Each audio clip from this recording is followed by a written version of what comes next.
You should continue. I think it's fine. But...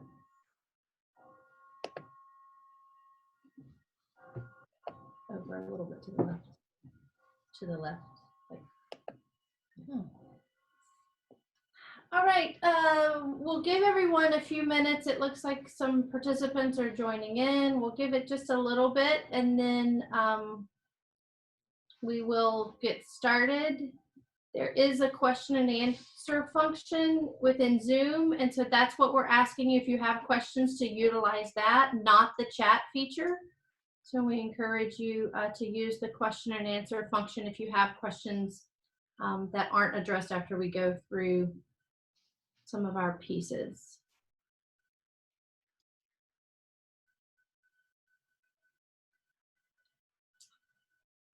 What time is it? Are we close enough? So I think we'll get started. We are recording the session, so for anyone who joins us later, they'll be able to go back and watch this. We'll make it available. My name is Lindsi Walker. I'm the Senior Assistant Dean for the Office of Global Affairs, and I have with me some colleagues from VIS and Immigration Services. This is Tricia. Hello. This is Allison. Hi. And we also have our colleagues, which you guys should be able to see on the screen from the graduate school. We have Melissa Jordan and Lori Carron. And we are going to do our best to help answer some of your questions and help you feel a little bit more comfortable in a time where none of us probably feel that way. So we want to do our best to help you get some answers to some questions that maybe you have. We do ask that you keep your questions general in nature. If they're very specific to your case, that's going to be more appropriately addressed with our office specifically, or with the grad school specifically, or whatever unit the question is regarding. So we do ask that the questions here for the purposes of this session are more general in nature that could help the group as a whole. So just a few things from the VIS and Immigration Services side that we will reiterate to you. Many of the things, everything actually that I'm about to say has been posted on our FAQ page on VIS and Immigration Services regarding coronavirus.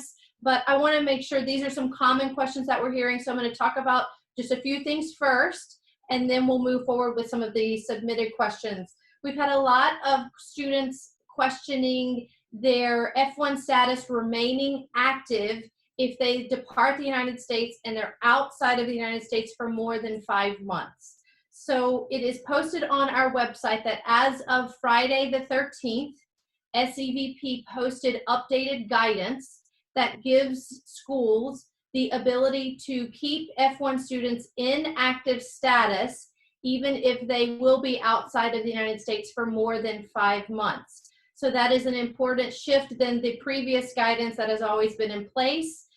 So we will keep your F1 record active if you depart the US and you're not able to return for more than 5 months. What's important for you to know that is also posted on our website is that Customs and Border Protection is the agency that's responsible for allowing students to re-enter.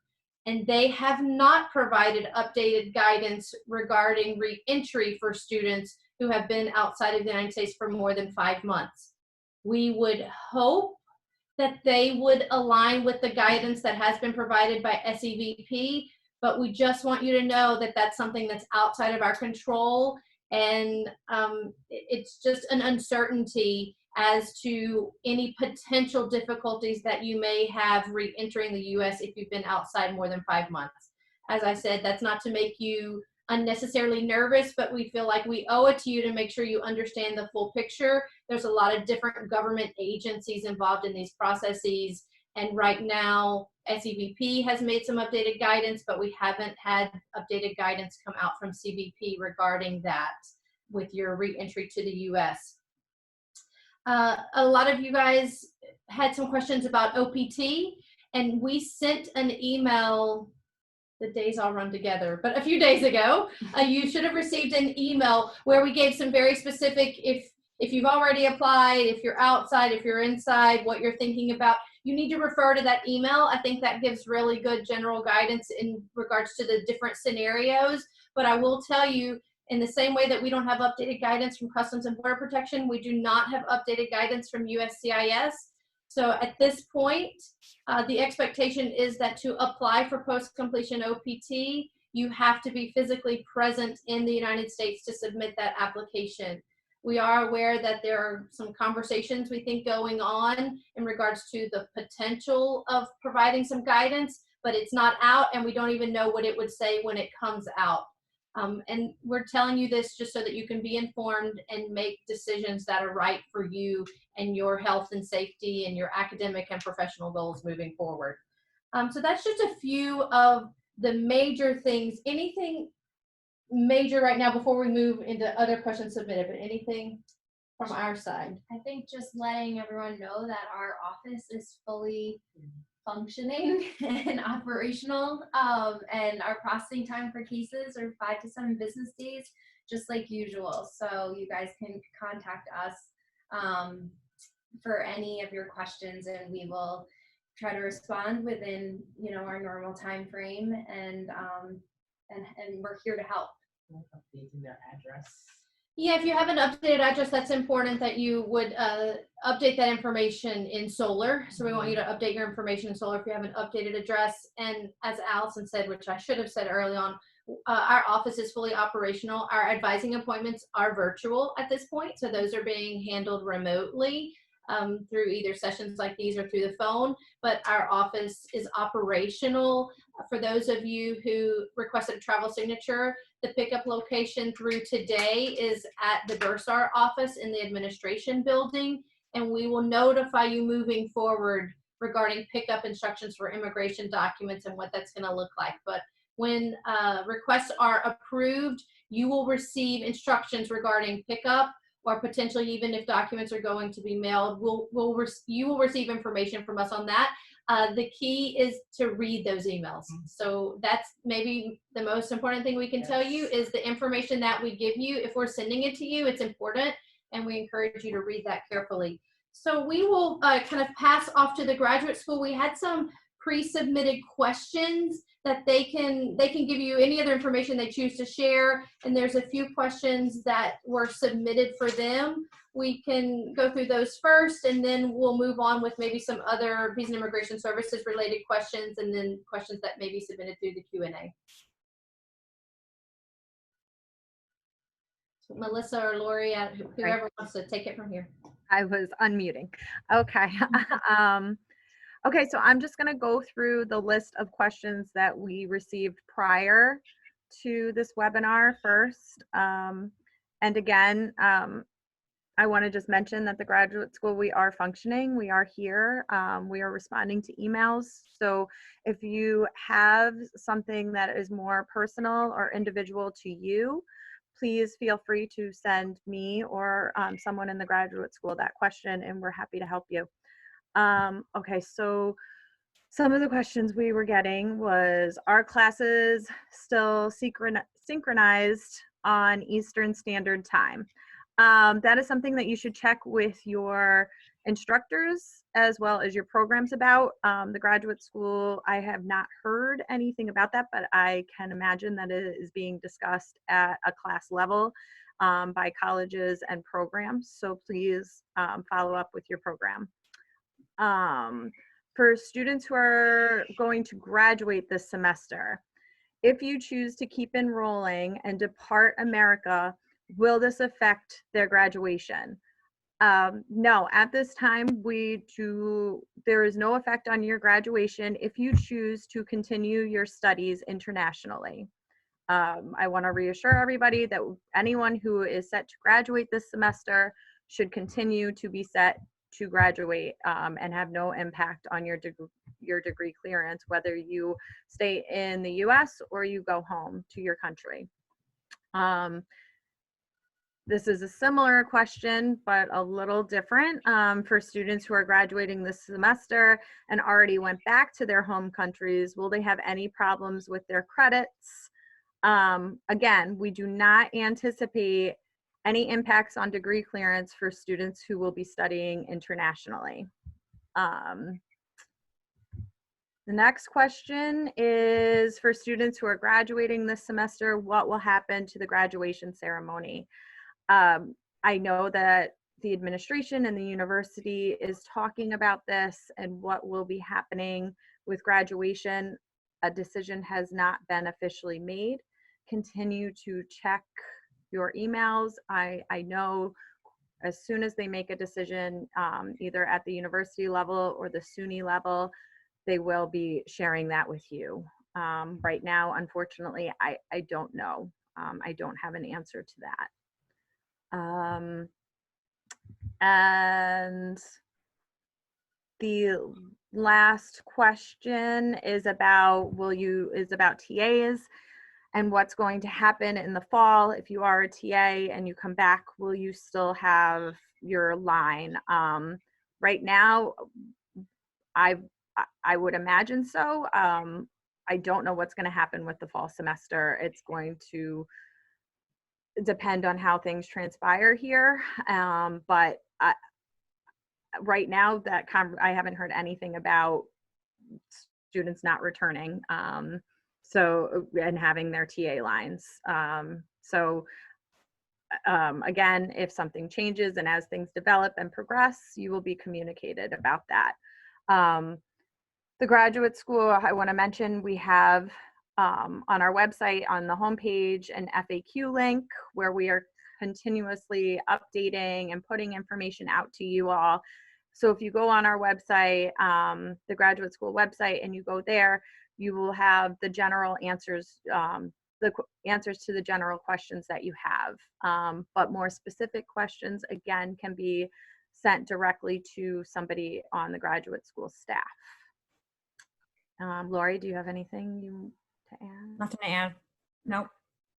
Just reiterate that if you have any individual questions for the grad school, any of our staff are fully operational, happy to help. Send emails, and we can follow up with appointments or individual email conversations. Okay, before we officially move on to the Q&A, I just want to remind all the participants who actually also arrived to us, join us a little bit later, that we will be taking all the questions by the order we received them through the Q&A function. If you have a question for our panelists, please use the Q&A function so we can make sure that your question will get answered. So before we move on to those, we have a lot of questions that were pre-submitted for Visa and Immigration Services. So we're going to go through at least some of the main points, and then we'll start addressing the Q&A. So do you want to start with, or who wants to start? I can start. So the first question says, after submitting my OPT application, can I fly back to my home country and fly back to the US before the graduation date? So if you've already, and we put this in the guidance in the email that we sent out about OPT, but if you've already filed your I-765 request for employment authorization and it's pending with USCIS, travel outside the US should be undertaken with caution. USCIS may send you a request for evidence while you're away, so it's important you maintain a valid US address and are able to send in requested documents. Also, if USCIS approves your OPT application, you are expected to have your EAD card in your hand when you re-enter the US. USCIS will only mail requests for further information, requests for evidence, and EAD cards to US addresses. They won't mail internationally. Another question is, can we leave to another state when we have submitted, I've submitted my forms for OPT? So yes, remember that the I-765 allows you to put a physical address and it allows you to put a mailing address. And we reiterate that the mailing address shouldn't change. But if for some reason, you know, that mailing address did change, then you would need to go on to their website, the USCIS website, and update your mailing address.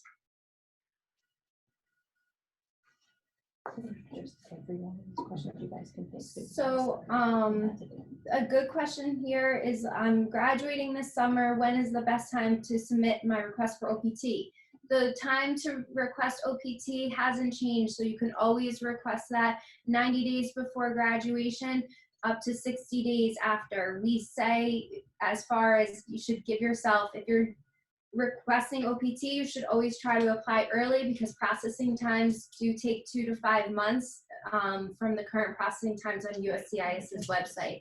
So that information has not changed due to any of the changes that have been going on right now. So the next one is talking about if you move to another state because you have to move off campus, would we mail your I-20 or any updates to you? Absolutely. So you're going to have that option, and we can always mail immigration documents to you. With the OPT processing time?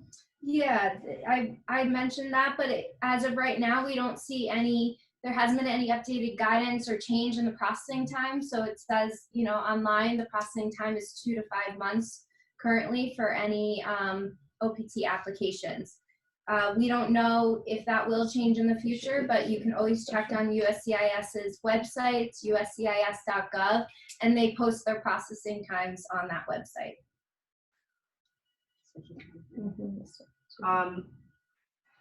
A lot of students been asking about the Social Security and obtaining your Social Security number from another state. So the Social Security, where you can actually, any state you're in, you should be able to apply for a Social Security number.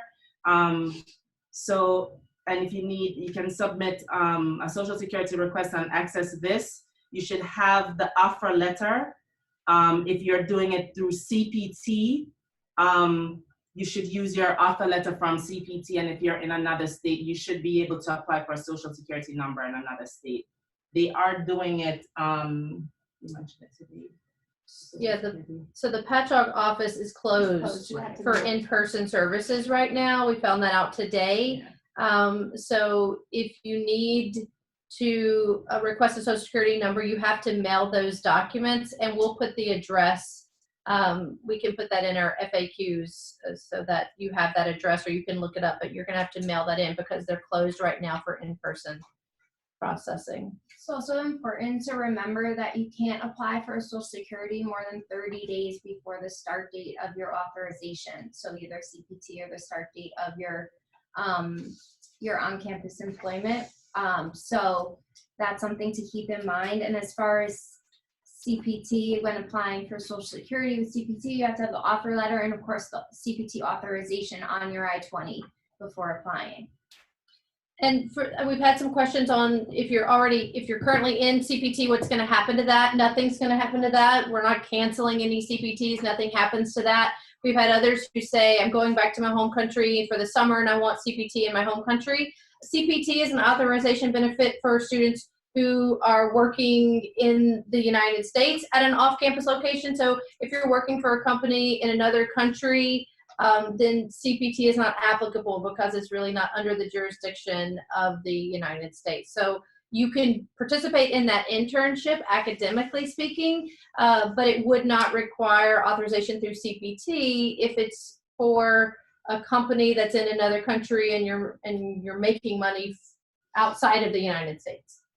But if you are working for a company in the U.S., but you are going to be working remotely, if you're outside the U.S., you will require CPT authorization, and you should get a letter from the employer stating the employee-employer relationship and how you are working remotely. So that would require CPT authorization. And one more thing with regards to CPT, remember that it requires registration. So a lot of you that are waiting for the summer CPT requests, I know I have a few. Remember, we're waiting. You have to be registered for that particular semester. So once you're registered for summer, that's when we'll start issuing the approvals for the CPT. And one more thing with CPT, we got a question about summer 2020 CPT requests being delayed or canceled. As of right now, as we said, our processing time is 5 to 7 business days, and we're still processing those requests and don't expect to not be processing those requests in the future. So we don't expect any delays or cancellations for any CPT requests. A lot of students have questions about if you go back to your home country, like, can I come back to the U.S.? And at this point, that's really, unfortunately, not something that we can assure you of, but there are some things that we can assure you of. Your F1 record will remain active. So that will remain active. If you have a valid visa, you would be able to still use that same visa to re-enter as long as it's valid. If you don't have a valid visa, you would have to apply for a new visa. The uncertainty is travel restrictions and what that is going to look like in the days, weeks, or months ahead. Re-entry to the United States is always at the discretion of Customs and Border Protection. And so there's just certain things that we can't provide assurances of, but we can assure you that your record will remain open and active as long as you continue to be enrolled full time.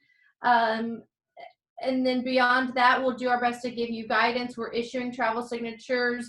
It's the same process. Submit the request through Access VIS, and then we will notify you when it's approved and how that will be delivered to you. At this point, pickup is taking place at the bursar's office. If and when that changes, you will be notified of that via email from our office, but we are still processing travel signatures and making those available to students. Just because the 5-month rule, students are asking about if The they 5-month rule, yeah, still. and if Okay. it's All right. after that. Like just if they're still active and re-entering. Okay, so we talked about the 5-month rule as we started, but maybe some of you guys joined late. So a common question is concern about your absence from the United States for more than 5 months and how that may impact you.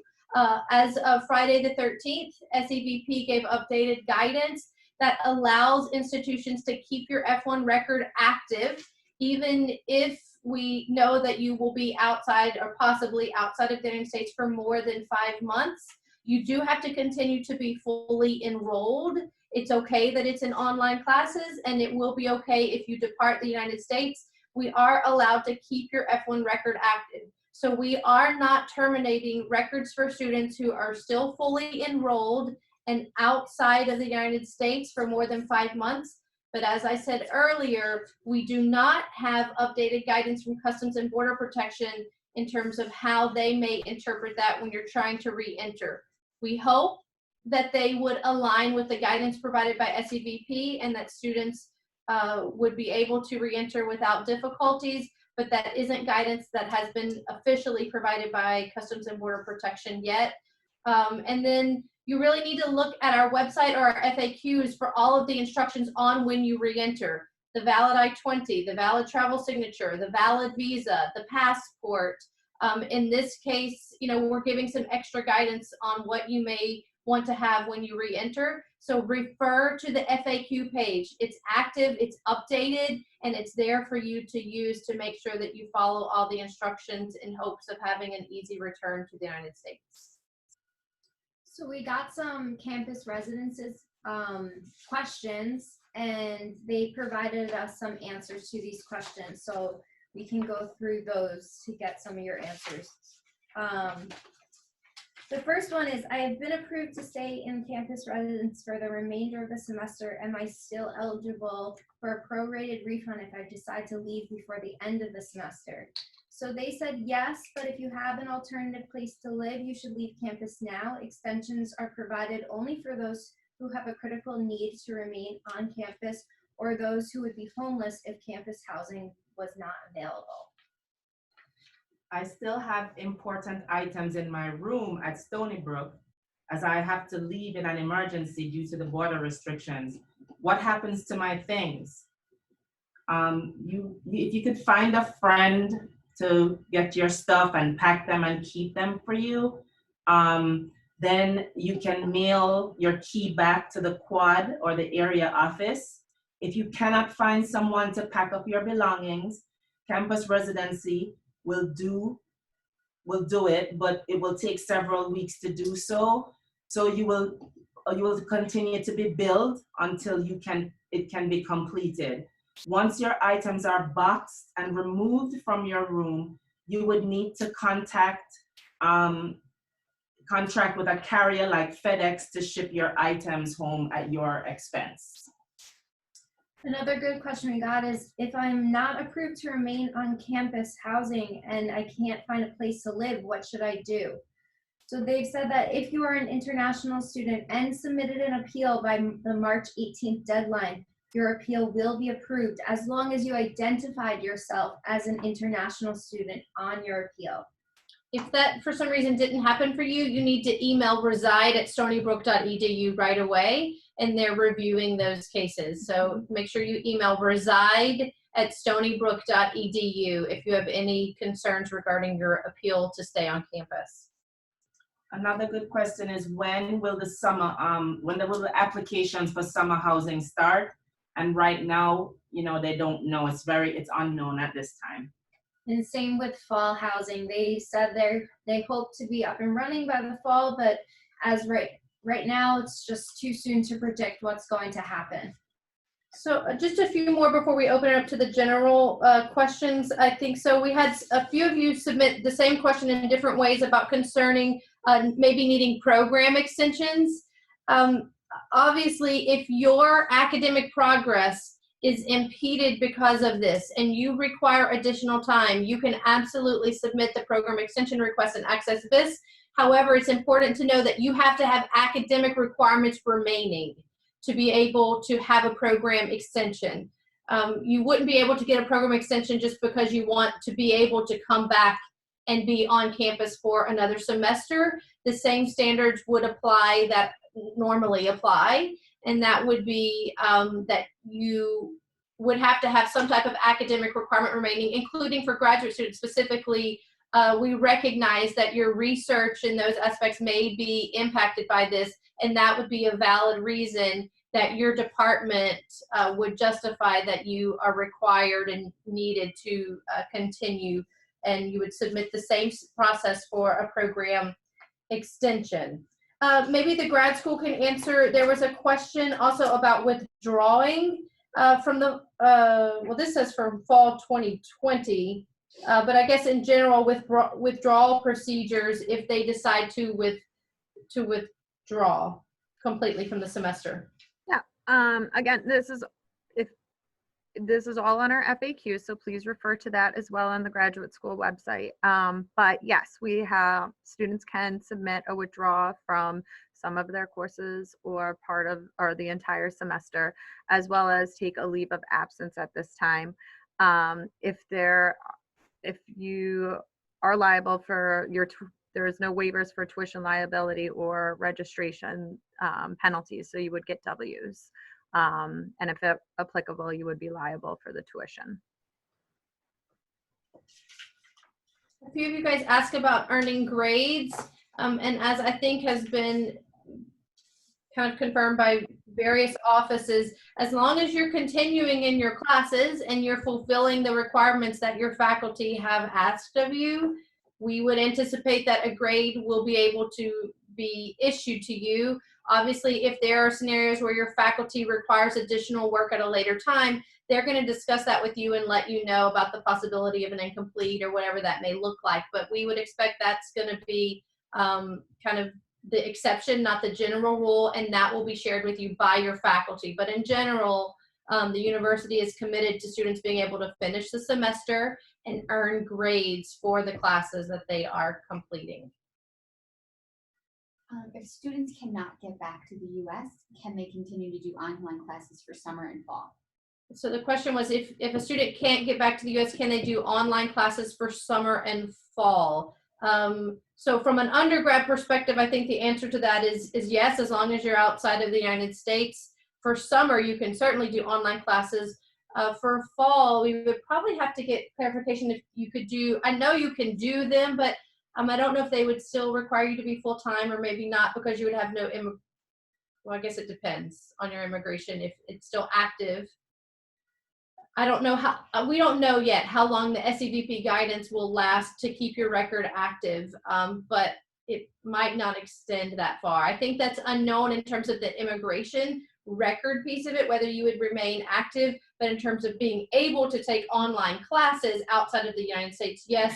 From a grad school perspective, I'll let you guys answer, but to make sure my answer was clear, we cannot confirm if we would be able to keep your F1 record active all the way through the fall semester if they are delivered, if the classes are online. That's not something we've been given guidance for, but I'll let grad school answer from an academic perspective. From the academic perspective, at this time, we're not sure what's going to be offered online. If classes will be offered online for summer or fall, you can certainly enroll in your research credit if those are the courses you need. But I don't know if summer session will be going online or if the fall will be going online.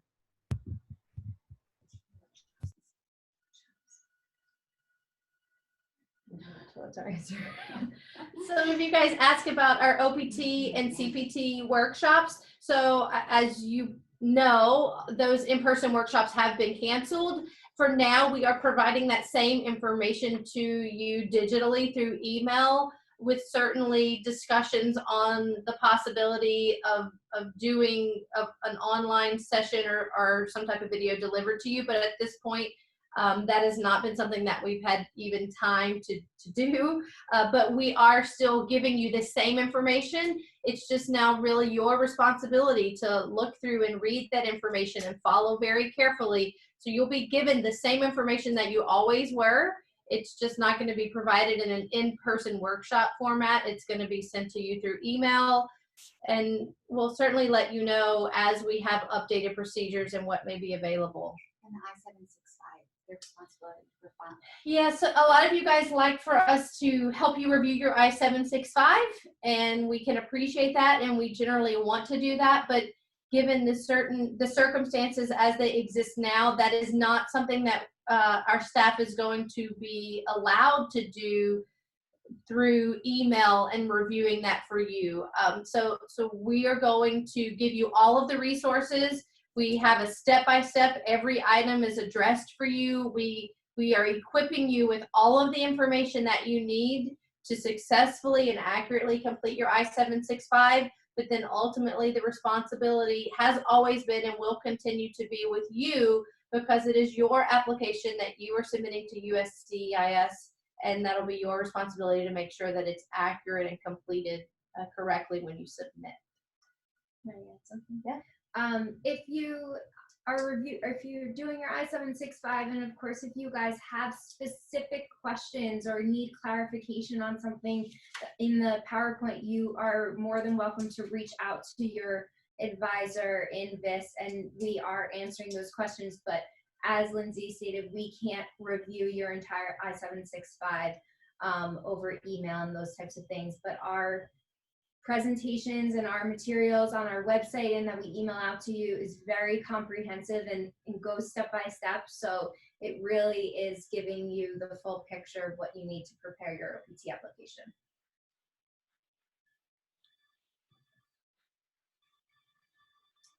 You can't really read the questions in the question and answer. Did you discuss? So we have a student asking a question: if they lost their passport and need to apply for OPT now, is there any way they can do work around this? And their OPT I-20 has already been approved. So when you apply for OPT, you always need a passport that's valid for more than 6 months, or 6 months or more. So that requirement hasn't changed. If you did lose your passport and you're in the United States, you can always contact your home country's consulate and see what their processing time to get a new passport is. So if that's the case, I would suggest contacting the consulate, seeing when you can get a new passport, and if it's, you know, depending on the time frame, if it's within a couple of days, great. If it's not, then I would contact your VIS advisor who approved your OPT application and let them know that you might need to cancel your request and reapply for OPT at a later date once you do have your passport. The next question we have, a student that is graduating in the summer and applying for OPT, should they expect a delay? At this time, we're just going with the basic guidance, which is you apply for OPT 90 days before your program end date. We haven't heard any other updates than that. So that formula still remains the same. So they can just, I'm not sure when that would be, but just 90 days before the summer session ends. Well, we don't have any updates on delayed USCIS processing, although I think we all understand the shifting and dynamic nature of what is around us. So it's hard to predict and possible, but we haven't heard or felt that yet. The next question we have, if a student are there, okay, I'm just gonna read the question. We want to be in physical for applying for CPT, and that too within a month. So internship start date. What is the current status regarding this? I think that student should email their advisor that question so we can better understand what they're asking. You don't have to be physically present in the United States to apply for CPT. So if that's the question, which I don't know if that's what the question was, but Yeah. the standard of being physically present is not for CPT, that's for OPT. So you can apply for CPT from abroad. Any other questions about that specific scenario, I think would be best addressed to that student's VIS advisor. And the caseload for VIS advisors is on our website. So stonybrook.edu/visa, and you'll see it says about us, I think is the heading. And then it lists all of the breakdown of the caseloads. So if you aren't sure who your advisor is, you should certainly make yourself knowledgeable on that, because you'll be communicating with them through email now regarding case questions that you may have. When should they file a program extension if their I-20 is expiring in May or August? At least a month before. At least a month. Yeah, right? so Once you're registered. The question was when would I submit my program extension request if I'm graduating or my end date is May or August. So we would say at least a month in advance, but we do require that you have registration. So you can't, well, you can submit it prior, but we are not going to process it until you are registered for whatever that next. So if you require summer, then we would be looking for that summer enrollment. If you require fall, we're looking for that fall enrollment. So you can't actually, it would not be approved if you submitted it now, but we do strongly encourage you to submit that as early as is possible once you're able to be registered for the semester that you are required to be in to extend.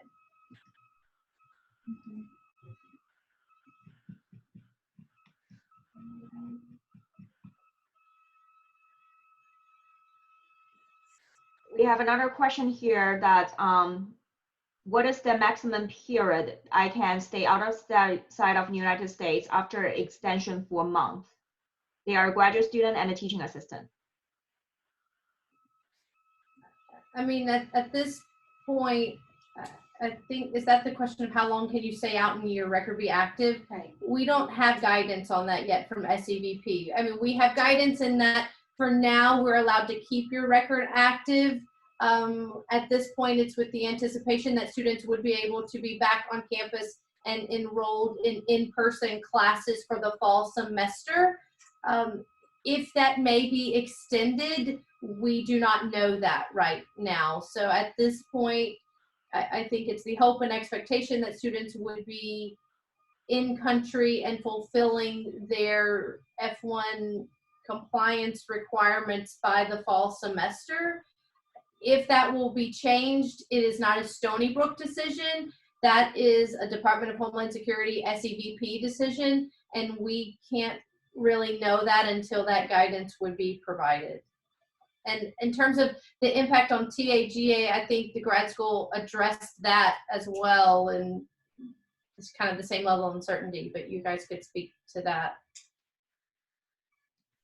I'm going to combine two questions in one. So we have some students asking, first, if they need to travel, they need to depart US, will they be able to receive their new I-20 in a few days? And in similar questions, that a student are asking if they, depart US based on the current travel restriction, or do you think that they can return to US?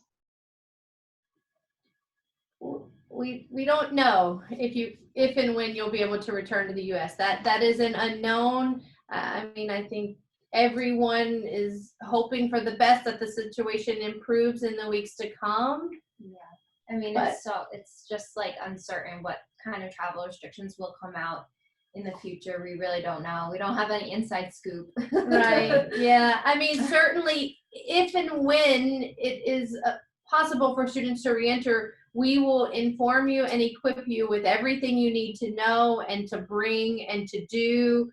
But at this point, it's really uncertain what is ahead.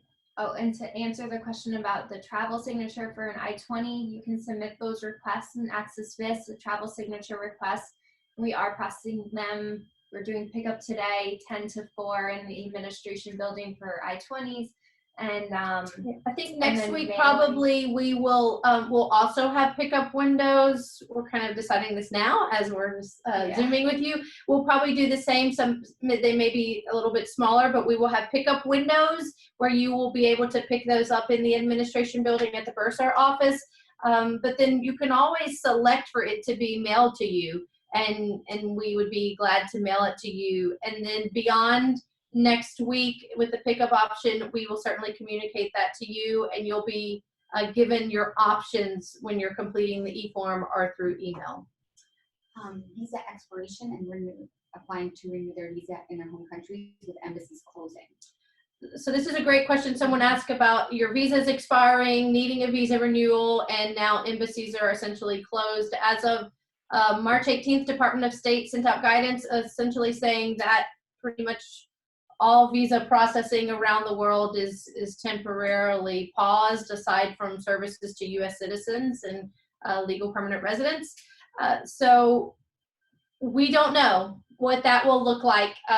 We can only assume that it will be very backlogged because now visa processing has been on hold for some countries for some period of time. So I think it would only be reasonable for you to expect that if you depart and you need a renewed visa, we would expect that that will be a delayed process merely because they're paused right now. And so there's going to be a backlog of that. But there has been no formal notification of that. We certainly do not know. I think, if I recall, the guidance from Department of State that came out on the 18th was that they're on pause. I think it was for now through April 1st, but with the possibility, I think it said until potentially further notice. So in the same way that, we wish that we could tell you more definitive answers on those things, but those are government agencies and processes that we don't have any control over. I mean, the situation in general, actually, we don't have control over. So that's certainly something to think about and be mindful of. We are not saying that that means you should stay in the country, because you have to make the decision that is right and best for your health and your safety. And that is your top priority. But the nature of visa renewal will probably be complicated and or delayed this summer just because of what's going on. And to be honest, we don't even know what the summer will look like. It could be delayed for some significant period of time, and those are just unknowns at this point. Just to add, just don't forget that if your F1 visa, the visa in your passport expires while you're in the United States, it's okay. It's a travel document as long as your I-20 and your F1 record is still active and valid. And you cannot renew an F1 visa in the United States. We get that question a lot. Points, yeah. We only have about 5 more minutes, so. Students who are authorized for part-time enrollment this semester, but due to situations will not be able to finish their course load and graduate in May. What does that look like for them? So I think we answered this already, but someone asked about you're authorized for part-time enrollment and now you may not be able to graduate in May. So you need to submit the program extension request, and we will review that. You are eligible. You're absolutely eligible to apply for it. It will and can only be approved if, in fact, you do have academic requirements remaining. If you do not have academic requirements remaining, but you want a program extension just to be able to stay and have a more normal semester, that's a reasonable thing to want, but unfortunately it would not be allowed under regulation. So program extensions, absolutely submit them. As we said before, though, you have to be enrolled for the semester that you're saying that you'll need, whether that's the summer or the fall. So you can't submit that yet, but certainly once you're eligible to submit that form, submit it. but know that program extensions will be granted based on you having academic requirements remaining. We have a question here that I saw we need to submit the graduated approval documents from the major departments. How can we get it now? Can we ask it for online by sending those documents? That's a grad school question. The major minor form is more of an undergrad, so I'm not sure if you're an undergrad. I can tell you at the graduate level, we are accepting all forms electronically with electronic signatures. So you can go on our website, all our forms are there. We do need electronic signatures from your program or whomever needs to sign off on those forms. If you don't have an electronic signature, you can just attach their email with approval and we would accept that. But we are accepting everything electronic right now. And so I'm not sure if this is part of the question that was asked, but to confirm for the graduate students, for requests that we have an Access VIS that your graduate department has to verify, those are going to them through email, and it would be my understanding that someone in that department is probably still available and able to review those online as they have been before and submit those. If you find that there is a delay or a concern, you could certainly reach out to the grad school or VIS and we could follow up with that. But I think it would be a reasonable expectation to think that those forms going to your academic departments through email could still be reviewed. Yes. And for undergrad students, the academic progress review form is a paper form because it potentially has, not potentially, it does have to go to 2 places. It's for your undergrad, your general requirements and then your major, and then it could even have additional layers. But it would be my expectation that your academic advisors at the undergrad level should be able and willing to review that through email and send that back to you. If you're finding difficulties with that process, you can certainly reach out to us and we can reach out to the academic departments on your behalf. But I think the general consensus on campus is that departments want to be able to really continue to service students remotely in as seamless of a process as possible. Anything else? Physical presence in the US for applying for an SSN. You have to be physically present to apply for an SSN. Normally the application process is in person. There's no other way to do it. I mean, as of right now, the patch off office is saying that you can mail your application in, but as far as we know, and as far as the guidance we have, you still have to be physically present to apply for an SSN in the United States. All right, I think we answered most of your questions. I really encourage you, use the grad school's website, use the university's general coronavirus FAQs, VIS. We are keeping them as up to date as we can, and based on today's session, we can update them even more so with some of these questions. Utilize those resources, and then certainly all of our units are available to you. It's just in a little bit of a different format, but we are still here and available to you to send emails. We have online appointments or phone appointments. VIS is holding the same number of appointments as we always did. They're just being held in a different format. So certainly reach out to us. We are here to help you. We recognize these are really challenging times. We are sorry that you are going through this. We're sorry that it's happening from a global perspective. But we want you to be safe and we want you to be healthy, and any way that we can help you, we are certainly available to do so. So thanks so much, everyone. Stay well, stay healthy, and read your emails. Bye, All right, everyone. bye-bye.